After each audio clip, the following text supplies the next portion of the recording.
말캉님, 저는 확 감정적이어지고 욕심을 가졌다가 또다시 야, 그거 맞아? 넌 하나님이 안 무서워? 이렇게 스스로 바로 찬물을 붓는 합리적인 마음이 드는데 그 합리적인 마음이 천천히 일어나는 생각이 아니라 제가 생각을 하려고 하기도 전에 경고 메시지처럼 마음에 올라온다고 느껴지거든요.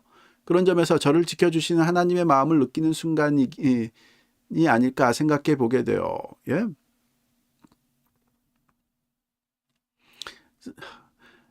그러니까 어떤 사람이 왜 말캉님한테는 그런 목소리가 올라오고 나한테는 안 올라오느냐 이렇게 질문하실 수 있는 사람들이 있을지 모르겠는데 그렇다면은 그 목소리에 저는 그런 목소리가 모든 존재에게 다 있다고 봐요. 그게 하나님이 형상으로 우리에게 주신 하나님의 음성이다. 예. 하나님의 도우심이다. 그것을 받아들일수록 하나님을 더 민감하게 느끼게 되는 거고 그것을 억누르면 억누를수록 점점 더 하나님의 목소리를 잃게 되는 거죠. 하나님과 멀어지게 되는 거죠. 그래서 사도 바울이 하나님을 몰랐던 사람은 양심이 그 사람을 심판하게 될 것이다 라는 말이 그것과 연관이 되어 있다고 봐요. 지금 말씀하신 것과 연관이 되어 있다.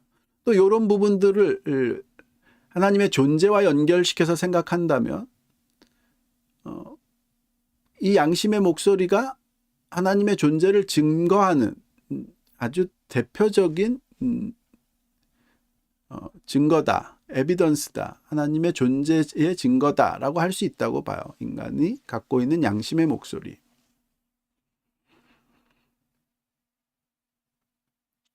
말캉님, 예전에 그런 목소리가 미미하게 들렸을 때 그냥 무시했었던 때도 있는데 계속 그 목소리를 좋아하고 따라가려고 훈련을 하다 보니 그게 경고 알람처럼 느껴지듯이 바로바로 크게 제 마음에서 느껴질 수 있었을 수도 있을 것 같아요. 그렇죠. 그 목소리를 따라가면 점점 더 크게 느껴지고 그 목소리를 말하자면은 무시하고 억누르면 점점 더 작게 없어져 가죠.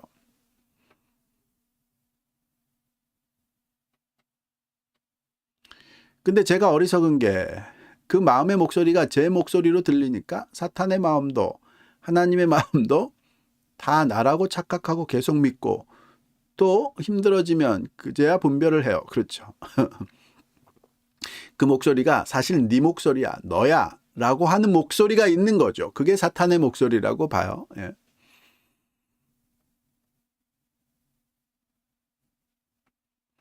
말캉님, 그걸 좀 고치고 싶습니다. 이 말의 속성을 보고 하나님이 나에게 들려질 수 있다. 사탄도 나에게 마음을 넣어줄 수 있다. 깨어 분별하고 싶습니다. 예. 그게 영적 분별력이다 라고 해요. 저는 그렇게 봐요. 가장 중요한 영적인 분별력. 하나님의 음성, 나 스스로의 생각, 사탄이 내게 주는 그런 영향, 음성 이런 것들을 분별해내는 그 분별력이 영적 분별력이다. 가장 중요한 영적 분별력이라고 봐요. 하나님의 음성을 쫓아가고 사탄의 유혹을 물리칠 수 있는 용기가 필요하죠. 네, 맞아요. 그게 신앙생활의 핵심이죠. 근데 그 분별력을 위해서는 성경의 도움을 받을 수밖에 없는 거고요.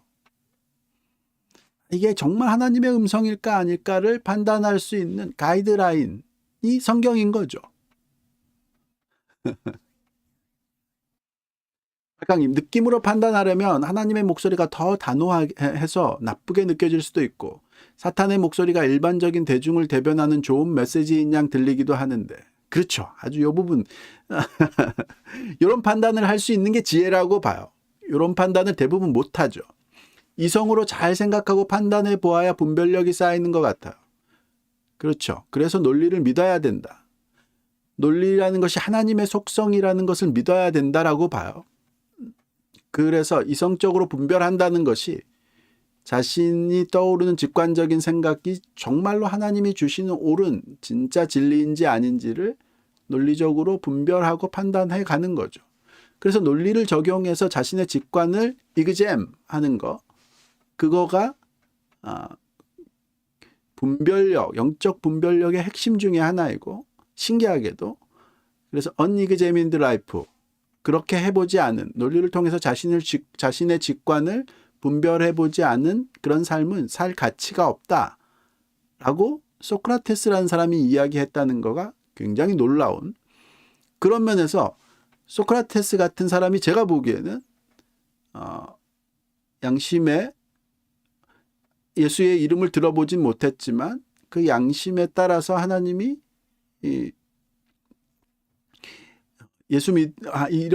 이런 상태가 하나님을 믿으려고 하는, 진리를 추구하는, 선을 받아들이려고 하는, 아름다움을 쫓아가는 그런 삶의 모습이라고 하지 않느냐라고 보여져요. 재밌게도 소크라테스는 그래서 내가 아는 건 없다, 나는 내가 모른다는 것을 알 뿐이다 라고 이야기를 한 거죠. 굉장히 겸손한 모습이 된 거죠. 말캉님, 성경이 중요하고 또한 단순한 문자주의적 해석이 아닌 무엇이 하나님의 뜻인지 숙고하며 알고자 하는 태도가 정말 중요할 것 같아요. 그렇죠. 예. 그래서 이제 문자주의적이다라는 말을 잘 보면 문자주의적 해석과 문자주의는 다른 거예요. 문자주의적인 해석이라는 것은 문자의 평범한 의미를 중요하게 생각하면서 처음부터 끝까지 문자의 평범한 의미를 중요하게 생각하면서 해석하려고 하는 일종의 해석적인 태도인 거고, 그건 좋은 거라고 봐요. 나쁘지 않아요. 문자주의는 해석을 포기한 거죠. 그냥 문자대로 나는 받아들인다라는 사람들인데 그 말은 말이 안 된다. 아예 그 자체가 불가능하면서 그 태도 자체가 하나님의 뜻을 따르는 것이 아니다. 말캉님, 모른다는 걸 뭘 모른다는 뜻일까요? 그러니까 보통 사람들이 말하는 정의가 이거다, 사랑이 이거다, 진리가 이거다, 지식이다, 이런 것이다 라고 그 당시 소피스트들, 지혜롭다고 하는 사람들이 주장했던 그런 주장들, 정말로 정의란 무엇일까, 뭐 이런 것들에 대해서 잘 모르겠다, 그런 뜻이었죠. 모르는 게 뭔지조차 본질적으로 몰라서 모른다고 말한 걸까요? 아니요, 그렇진 않아요. 이 부분이 아주 재밌네요. 매너라는 책에 보면 인간은 자기가 모른다는 것을 아는 이유가 뭔가를 알고 있었기 때문이다. 전혀 아무것도 몰랐다면 자기가 모른다는 사실도 몰랐을 것이다. 그래서 인간의 영혼은 뭔가를 알고 있는데 왜 나는 지금 모르지? 그래서 이데아의 세계를 생각을 한 거죠. 우리는 이데아에서부터 타락해서 떨어진 이데아의 세계에서부터 떨어진 존재인가 보다. 그래서 뭔가를 알아낸다는 것은 이데아의 세계에서 경험했던 것을 상기해내는, 즉 기억해내는 것인가 아닐까, 이런 제안을 매노라는 책에서 했죠. 소크라테스가요. 그래서 이데아 세계라는 말 자체가 기독교와 굉장히 공유될 수 있는 면이 있는 거죠. 인간이 어떻게 아느냐, 무엇이 선인지를 어떻게 아느냐, 무엇이 진리인지 어떻게 아느냐, 궁극적으로. 하나님이 진리이고 하나님이 선이셔서 그 하나님의 속성이 우리에게 형상으로 남겨져 연결점이 있는 거죠. 하나님과 우리가 연결된 존재이기 때문에 진심으로 우리가 하나님을 알려고 하면 알 수 있다. 이 생각이 기독교적인 생각이라면 소크라테스의 지식에 관한 생각은 그런 기독교적인 생각과 굉장히 연결이 되어 있는 거죠.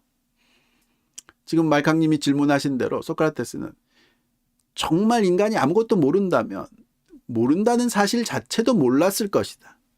그런데 내가 뭔가를 모르고 있다는 것을 알고 있다는 것, 그 자체가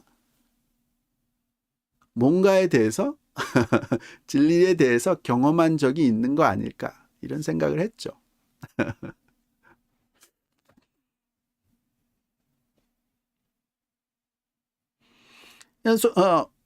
소크라테스, 플라톤 이런 사람들에게는 성경이라는 하나님의 계시가 직접적인 계시가 주어져 있지 않기 때문에 그런 상황들, 그 궁극적인 질문들을 해결할 길이 없었던 거죠.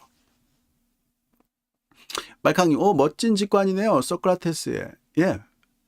직관이라기보단 논리인 거죠. 논리적으로 모른다는 것, 우리가 처음부터 아예 몰랐으면 모른다는 사실 자체도 모른다. A이면 B다라는 우리가 아무것도 모르는 상태라면, if, 만약 우리가 아무것도 모르는 상태라면 우리는 모른다는 사실도 몰라야 된다. 라는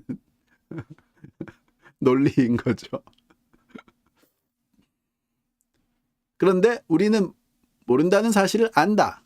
따라서 우리는 뭔가를 알고 있었던 상태가 아닐까. 말캉님, 그쵸? 논리적인 말이죠. 예? 논리적인 말.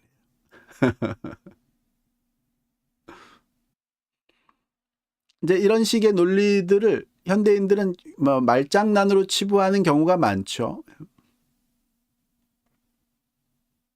그렇지만 이 논리를 정말로 중요하게 생각하면 이곳에서 정말 진리가 있다. 그래서 자기가 죽는 걸 두려워하지 않게 된 거죠. 그 논리를 인식할 수 있는, 논리를 사용하고 그 논리를 따라갈 수 있는 영혼의 존재를 믿게 된 거고, 그래서 육신이 죽는다고 영혼까지 사라지는 건 아니지 않을까. 그런 생각을 하게 된 거죠. 물론 사라지더라도 그게 크게 나쁠 일은 없다라는 생각도 했지만요. 마치 완벽한 잠인 것 같아서 만약에 영혼이 완전히 소멸되는 상황이라면 그것도 나쁠 것은 없다. 이렇게 생각한 면도 있죠. 그래서 논리적인 거죠. 두 가지 상황. 완전히 사라지든지 사라지지 않든지인데 완전히 사라져도 나쁠 것은 없다. 어쨌든 중요한 건 인간이 핵심은 육체가 아니라 영혼이다. 라는 생각을 한 사람이 소크라테스인 거죠.